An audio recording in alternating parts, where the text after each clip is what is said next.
अस्सलाम वालेकुम जी। इस वक्त मैं मौजूद हूँ इछरे की भट्टी स्ट्रीट में, इत्तेहाद कॉलोनी में है। यहाँ पे परसों रात से एक छोटा सा गटर का इशू है, जिसकी वजह से आते जाते जो गाड़ी हैं उनको काफ़ी मुश्किलात पेश आ रही हैं। और यहाँ पे ये थोड़ी देर पहले ये रक्षा इसके अंदर गटर के अंदर गिरा है और ये देख लें, ये नुकसान हो गया।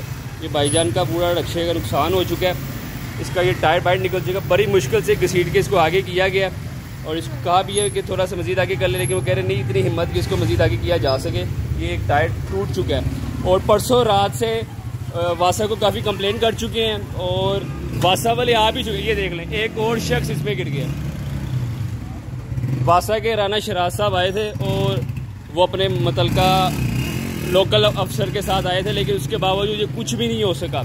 ये परसों रात से रिक्वेस्ट पे रिक्वेस्ट कर रहे हैं वासा की, यार आगे कुछ कर दो, आवाम का कुछ भला कर दो, लेकिन ना उनके कानों पे जू रेंग रही है और ना वो उनको कुछ एहसास है। शाम के वक्त यहाँ पे राना शराज नामी वासा के अफसर आए थे और उनसे बात भी हुई थी और उन्होंने ये कहा था कि जी हमारे पास वसाइल नहीं है, जब तक कि पानी खुश्क नहीं होगा हम देख नहीं सकते कि क्या। भाईजान गटर है।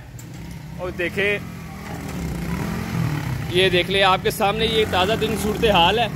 अब यहाँ पे कोई हम कुछ लगा भी नहीं सकते, क्योंकि जब अगर लगाते हैं तो एक मिनट ठहरे, मैं आपको धक्का लगा दूँ। एक मिनट ठहरे जी, बिस्मिल्लाह, ये ले जी निकले। तो मेरी अरबाब इख्तियार से यही रिक्वेस्ट है कि कुछ ना कुछ करते हैं। यहाँ पे स्ट्रीट लाइट भी नहीं है और ये सुबह से नहीं, परसों रात से ही यही मामला बार बार रिपीट हो रहा है और आवाम इस वक्त शदीद मुश्किलात से दो चार है। बहुत शुक्रिया जी।